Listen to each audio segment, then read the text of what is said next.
What if I told you that Ford, one of the largest automakers on the planet, tried to create an electric car more than a century ago, and failed miserably? Yes, that happened. It is neither theory nor science fiction. We are talking about a real alliance between two of the greatest geniuses in history, Henry Ford and Thomas Edison. Two men with power, money, influence, and a vision that could have put electric cars on the streets long before Tesla existed. Now answer me one thing. Why does almost no one talk about this? Why was this bold, ambitious, and potentially revolutionary attempt simply erased from the collective memory? Why, even with all of Ford's structure and Edison's genius, did the project disappear, leaving no trace in the shop windows of history? And, most importantly, who gained from this failure? This video will take you down a dark and little explored path in automotive history. A forgotten road where hidden interests, technological limitations, and strategic decisions buried an idea that could have changed the course of humanity, literally. Because while the world was getting used to noisy engines, gasoline fumes, and smog-choked cities, a quiet, clean plan was being designed, and very, very little, it didn't come true. We are talking about a time when the concept of sustainability did not even exist. But even so, Ford and Edison wanted to challenge the system. They wanted to go beyond combustion. They wanted to create a car that didn't rely on gasoline, that didn't make noise, that could be charged at home. In 1914. Does this surprise you? So hold this.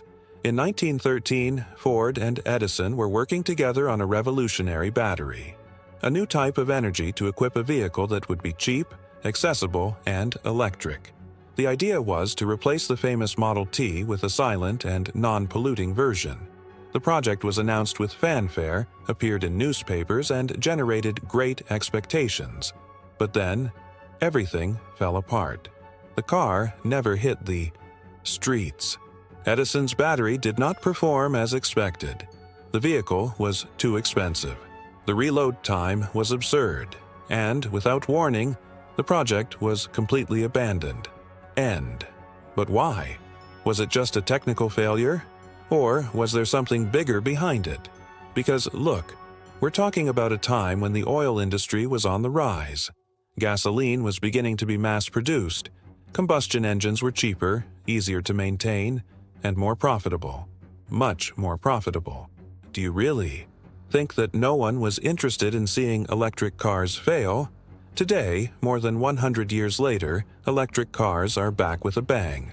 Tesla, BYD, Rivian, Ford Mach-E. The world has changed. But is this revolution really new? Or are we just trying to correct a historical mistake made in the past? In this video, I will show you what really happened to Ford's electric car.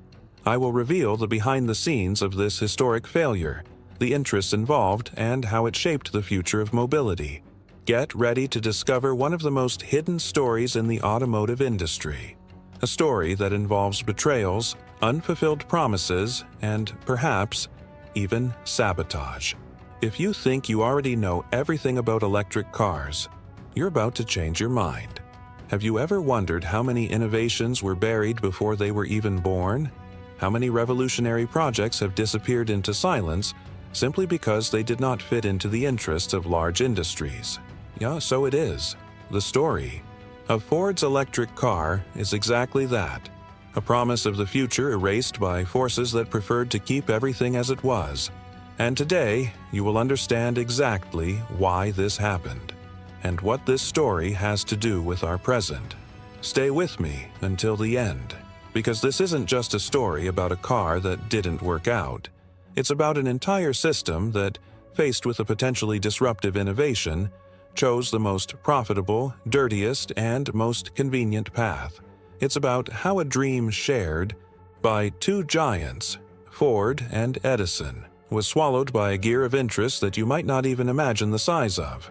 Most people think electric cars are a modern invention, that Tesla was the first to really bet on this, that electrification has started now, with Elon Musk with lithium batteries, with silent cars and full of technology. But what if I told you that this race started over 100 years ago, and that, for very little, the reality we live in today could be completely different? Ford's electric car was indeed a promise, but not just any promise. It was an idea of radical transformation in a world still trapped by the smoke and noise of the first combustion engines. Edison was working on a new battery. Ford, newly famous for the Model T, wanted to bring innovation to the masses.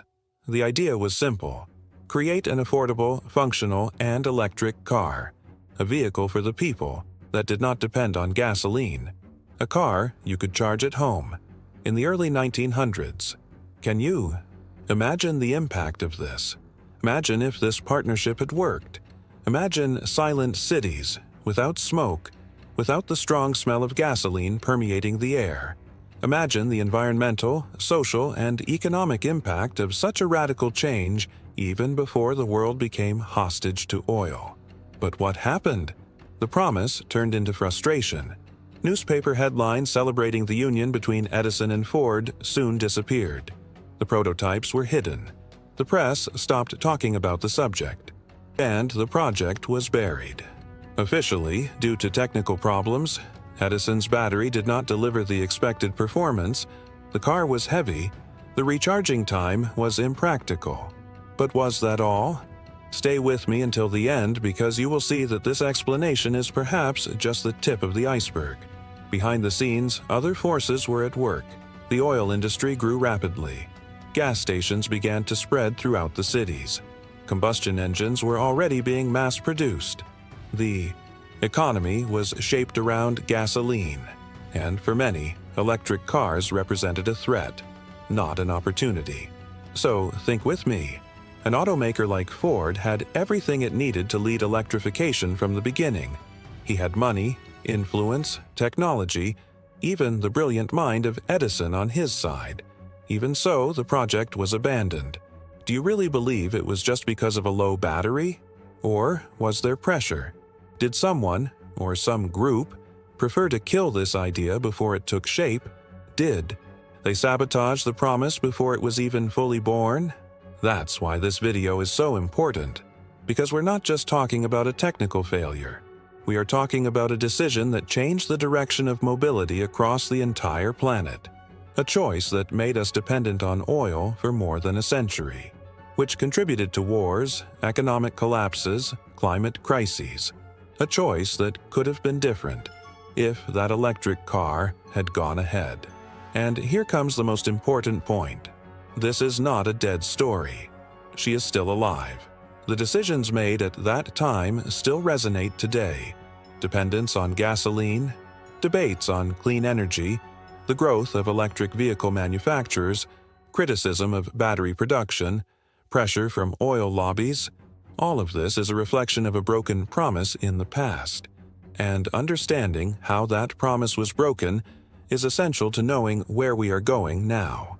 At the end of this video, you will understand why the partnership between Ford and Edison seemed to be the beginning of a revolution, which in fact made the project fall apart. What were the interests involved, and who benefited from the failure? How this story was hidden, and why? And the most surprising thing, how this event still influences decisions in the current automotive market. You will see forgotten documents, newspaper clippings from the time, expert analyses and reports that were buried for decades. You will understand how certain narratives have been manipulated, softened, or simply ignored throughout history. And you will wonder, how many other innovations have been silenced in the same way? This video is not just about a car. It's about power, about strategic decisions, about how the future is shaped behind the scenes, away from the public eye. And if you think this story is a thing of the past, get ready. Because what happened with Ford's electric car could be repeating itself. Now, before your eyes. Keep watching. The truth is closer than it seems. Imagine yourself in the year 1914. The world still didn't know about commercial planes. Television was a distant dream, and telephones were rare, used only by those with a lot of money. The cities were chaotic. full of horses, carts, and increasingly noisy and smelly gasoline cars. Now close your eyes for a moment and visualize the streets of Detroit in the United States, a place that teemed with innovation, metal, oil, smoke, and ambition. That's where this story begins, in the heart of the American Industrial Revolution, where the name Henry Ford, it was already synonymous with progress and speed. The man who had transformed mobility with the Model T, an affordable car for the masses, was now looking at something even bigger, a new form of energy. And he wasn't alone. At his side was another titan of the century, Thomas Edison, the genius of inventions, the man behind the electric light bulb, the phonograph, the power plants. Edison had already bet on electricity as the fuel of the future and saw no point in depending on gasoline, a dirty, flammable product extracted with extremely high human and environmental costs. Two giants, one idea. The proposal was simple but bold: create an efficient, cheap, and clean electric car, a vehicle that could be used by the common worker, the housewife, the student, a car that you could charge from your home socket without having to go to the gas station, without filling the air with smoke, without noise, without oil. And you think this didn't exist at the time? Well, it existed. At the turn of the 19th century, electric cars were even more popular than gasoline ones. They were quieter, easier to drive, and didn't require a crank. Yes, back then, starting a car was like trying to turn a tractor wheel with your hands. But the electric ones, you just had to press a button. They were modern, sophisticated, and worn mainly by elite women. It seemed like the future was set. But then came the Model T. Cheap, rugged, gasoline-powered, and mass-produced with impressive efficiency. In a short time, combustion cars began to dominate the streets. But even so, Ford hasn't given up on electric cars. And here comes the most exciting and tragic part of this story. Ford believed that electric cars still had a future. And Edison, too. In 1913, they began working on a secret project away from the spotlight to develop a revolutionary new battery. Edison said that the common battery at the time, made of lead and acid, was very heavy and inefficient. He wanted something lighter, more durable, smarter, something that lives up to its reputation, and he swore he could do it. Ford, on the other hand, knew he had a gold mine on his hands. If the plan worked, he would have a double monopoly: the car and energy. Ford already dominated the roads with its cheap vehicles. Now it could also master how these cars would be recharged. The dream was big. The two began developing prototypes in silence. Few people knew what was happening inside Ford's workshops. But the news ended up leaking. Newspapers at the time published encouraging headlines. "The future is coming," they said. "Ford and Edison plan to launch an electric car soon." The expectation was enormous. The industry held its breath. But, as you will see, tension behind the scenes was also growing, because the more promising the idea became, the more pressure came from outside. At that time, the oil industry was already consolidated. Gasoline was seen as black gold. Supply stations began to appear throughout the cities. The big companies, Standard Oil, General Motors, among others, had already bet all their money on the combustion engine. An efficient electric car would be a direct threat to this system. Imagine the impact of that.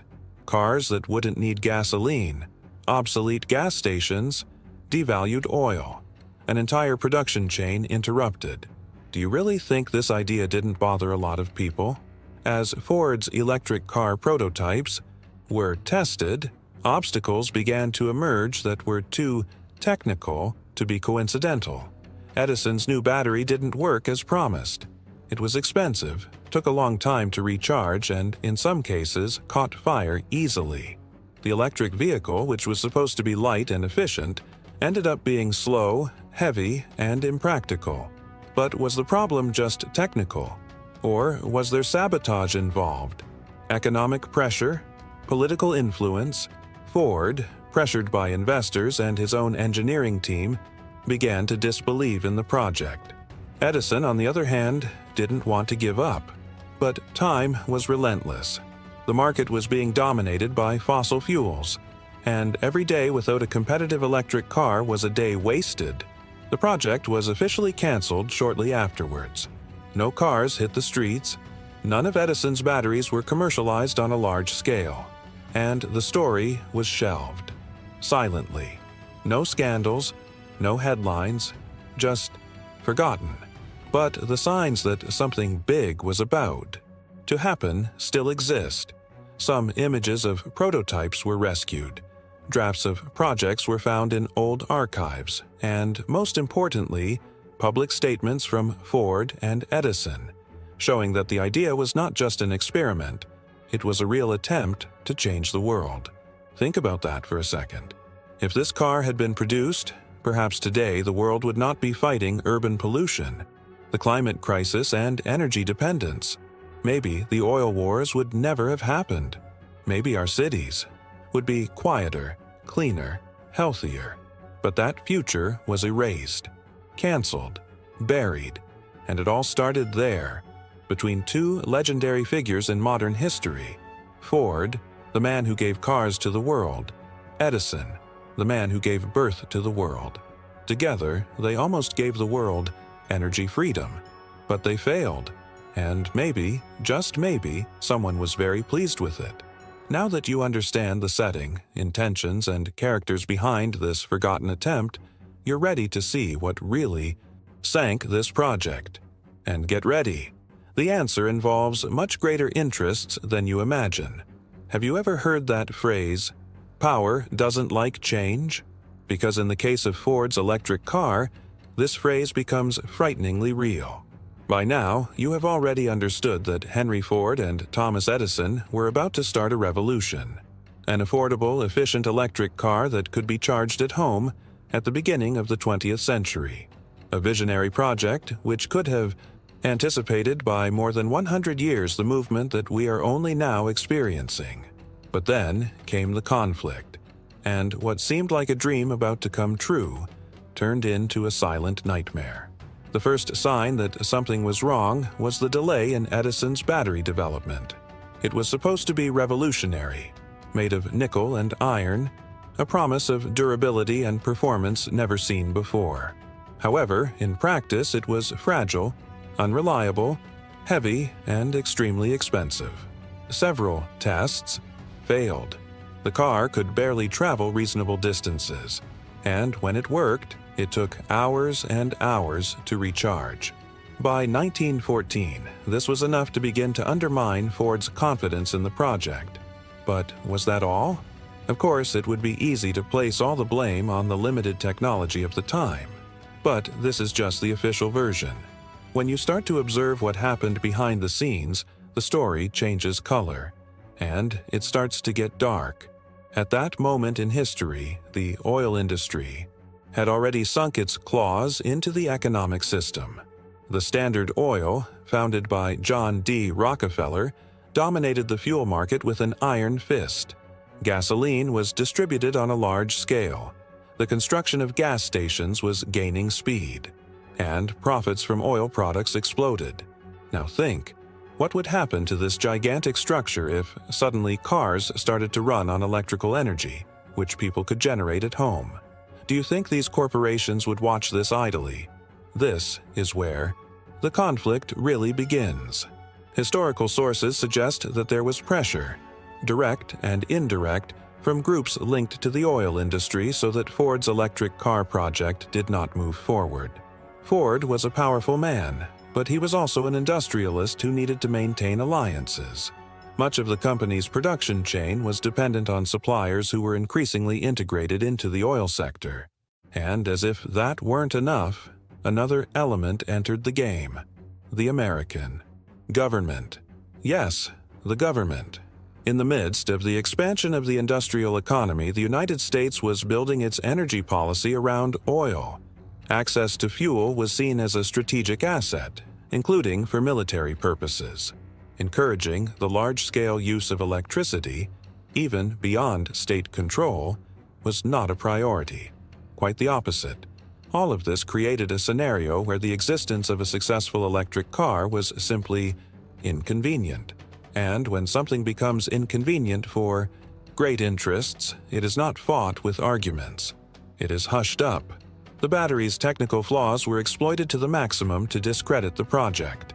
The media, which previously praised the partnership between Ford and Edison, began to remain silent. The reports disappeared. The newspapers stopped talking about it. The idea died in the bud. The car's name was never officially registered. No prototypes have been released. And the project disappeared without a trace, as if it had never existed. The silence, in this case, was not an accident. It was a choice. And this is where the question that should echo in your mind arises. Did the project fail, or was it sabotaged? For many researchers, the answer is clear. Sabotage does not need to be done with bombs or scandals. Sometimes it is done with omissions, with budget cuts, with broken alliances, with behind-the-scenes pressure.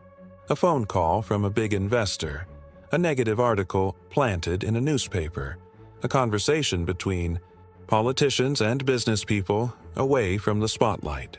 Ford, who was driven by results, saw his dream slipping through his hands. Edison, stubborn as he was, tried to keep the project alive. But without support, without structure, and with criticism mounting, he too retreated. They both returned to their worlds. Ford continued producing its gasoline cars. Edison returned to investing in other areas of electrical energy. And the car that could have changed everything disappeared. Do you feel the gravity of this? If this car had been successful, the entire global infrastructure would have evolved in another direction. Cities would be shaped to receive electric cars from the beginning. People would have learned to charge their vehicles like they charge their cell phones today. Battery development would have advanced decades earlier, and perhaps the environmental impact of the oil era would be much smaller. But no, the decision was different. And the most perverse thing is that this pattern was repeated many times. The history of electric cars is marked by promising attempts that were crushed before taking off. In all of them, the same narrative is repeated: a promising technology, a context of external pressure, and a sudden collapse. As if an invisible hand said, "This cannot happen." But why? Because the electric car, more than a technological innovation, represents a system breakdown. He questions dependence on oil. He takes power from the hands of the few and distributes it to the many. It gives ordinary citizens the chance to generate their own energy, not depend on fuel, not feed a chain that has profited from delays for more than a century. And that's exactly what Ford's project threatened. The conflict, therefore, was not between Edison and battery physics. It was between a possible future and the dominant present. It was between what could be and what was already too profitable to question. Now think, how many times has this happened in history? How many clean, sustainable, accessible technologies were left aside so that old systems could continue to profit? How many scientists have been silenced? How many inventors have been discredited? How many projects disappeared before they even reached paper? Ford's electric car is just one example, a symbol of an invisible war that continues to this day, a war between innovation and interest, between future and control, between what would be good for everyone and what would be good for a few.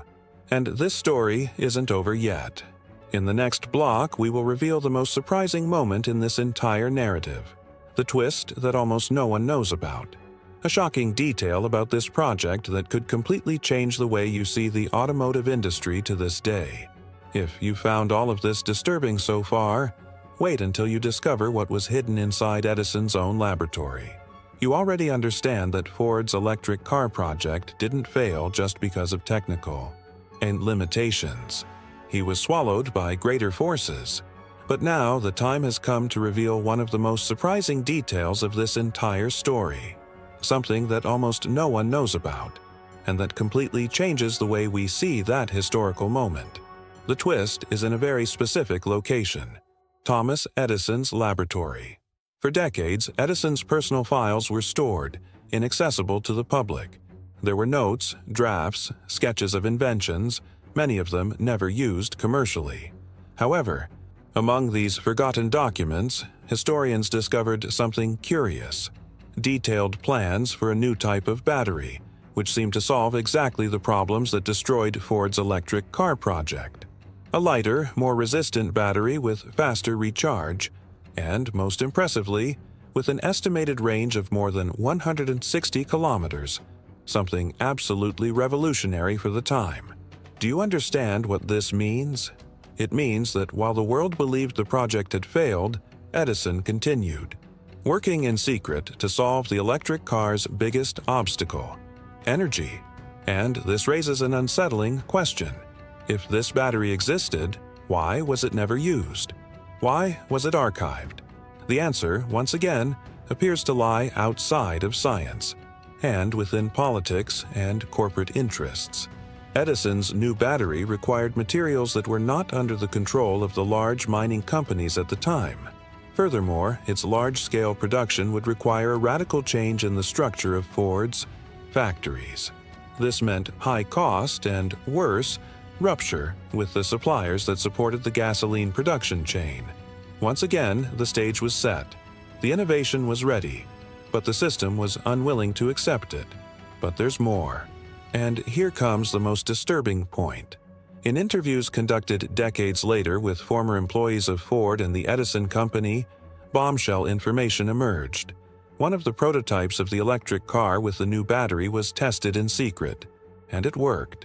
He drove through the streets of Dearborn, Michigan, at night, away from the cameras, discreetly, silently, efficiently, and soon after, it was dismantled. The pieces disappeared. Testing has ended, and the project once again was shelved. Why did this happen? No official document answers this question, but the signs point in the same direction. The car was too good. And being too good, in this case, meant a real threat to the status quo. An efficient, affordable, and durable electric vehicle would have put an entire industry in check. Not only fuel, but also parts, maintenance, lubricants, exhaust systems, internal combustion engines, everything that revolves around the old gasoline engine. It was, in the words of one of the historians who analyzed Edison's files, a threat too silent to be tolerated.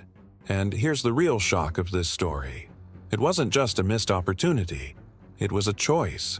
A conscious choice not to move forward with something that could change the world. A cleaner, quieter, more accessible future was shelved for convenience. This is the twist that no one expected. While the world believed that Edison had failed, he already had the solution. While Ford was portrayed as a pragmatic man who abandoned the project due to its unfeasibility, behind the scenes he knew it worked, but chose not to pursue it. And that decision shaped the entire century that would follow. Think about how this changes everything. Ford's electric car. It wasn't a technical failure. He was a hidden success. A success that was hidden, silenced, and forgotten. And when you understand that, you realize that this story is not about the past. It's about the present, because the same forces that buried this project still exist. They still act. They still shape the market, consumption, innovation. Can you see it now? The history of Ford's electric car is not just an old curiosity. It's a mirror, a reminder of how progress is not always hampered by technical limitations, but by limitations of interest. And the question remains, how many other revolutions were stifled in the same way? In the next block, we will make the final connection with the present. Let's look at today's world and answer, have we finally managed to break this cycle? Or are we just repeating, in another guise, the same story of sabotage and unfulfilled promises? Get ready, because the truth may be even more uncomfortable. Now that you know the truth about Ford's electric car, it's impossible not to look at the present with new eyes. Because although we have made progress in many aspects, history seems to be repeating itself, like a cycle that insists on not being broken. Today, more than 100 years after that failed attempt, electric cars are finally back on the streets. Tesla, BYD, Ford Mach-E, Volkswagen ID, Rivian, Lucid. The list grows every year. The promise of electrification is back. Automakers are racing to launch new models. Governments are creating incentives. And the press celebrates a sustainable future. But is it really? Because when we look closely, we see that many of the obstacles faced in the past are still here. They changed shape, took on a new look, but they continue to slow us down. The first of them? The infrastructure. How many people today would stop buying an electric car simply because they have nowhere to charge it?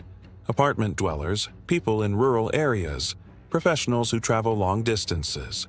They all face the same recharging problems that Edison and Ford anticipated in 1914. The difference is that now we have technology, but we remain without structure. The second, the economic interest. Do you think the oil industry is standing still, watching the growth of electric vehicles without reacting? Of course, large lobbies still operate strongly behind the scenes. There is still political resistance. There are still million-dollar incentives for fossil fuels. There are still entire countries that depend on oil to survive. Economically. And all of this pressures, delays, or redirects the advancement of electric cars in ways that the public barely notices. The third, the narrative of fear and doubt. Just as with the Ford car, many electric vehicles today face criticism that is not always based on facts, but on interests. Batteries pollute more than gasoline. It is impossible to travel long distances. The country's energy will run out. These are phrases repeated tirelessly to generate distrust. These are not constructive criticisms. They are containment tactics, disguised as legitimate concern. But what is most shocking is realizing that, deep down, the promise is still the same: cleaner transport, smarter mobility, energy independence that allows people to have more autonomy, less cost, less environmental impact. That's what Ford and Edison wanted to build. This is what so many startups and companies are also looking for today. The difference? Now we have much more knowledge, technology, and reach. But do we have enough desire? Because the system is the same, the interests are the same, and the choice remains ours. If we don't understand the mistakes of the past, we run the risk of repeating them all over again. The electric car of the future will not just be the fastest, the most beautiful, or the most technological. He will be the one who manages to escape the same trap that buried Ford and Edison's project, the trap of economic convenience over the collective good. And when you see automakers today rediscovering themselves, including Ford itself, with models like the Mach-E, it seems ironic. The company that could have led the revolution is now chasing it so as not to be left behind. And maybe, just maybe, this is time's way of reminding us that certain opportunities, when wasted, come back, but at a cost. At this point, you may be wondering, what if history had been different? What if that Ford electric car had worked? If Edison had managed to deliver his battery on time? If the system had embraced innovation instead of stifling it? The truth is that we will never know what this world would be like, but what we can and should do now is learn from this past. A past where the technology existed, the vision existed, the opportunity existed, but was lost because of greater interests. Today, we have a new chance, and the question that remains is, will we take advantage, or will we, once again, bury the future because it threatens the comfort of the present? This story doesn't end here, because the case of Ford and Edison was not the only one. There are other projects, other attempts, other brilliant ideas that have been buried by the industry, and that almost no one knows about. In the next video, you will discover the shocking story of General Motors' electric car, which was launched in the 90s, praised, loved by its owners, and mysteriously withdrawn from the market. The vehicles were collected, crushed, and destroyed, even though they worked perfectly. What was GM trying to hide? If you found this story impactful, wait until you hear the next one. Click here and continue uncovering the secrets of the automotive industry with me, because the past has never been so current.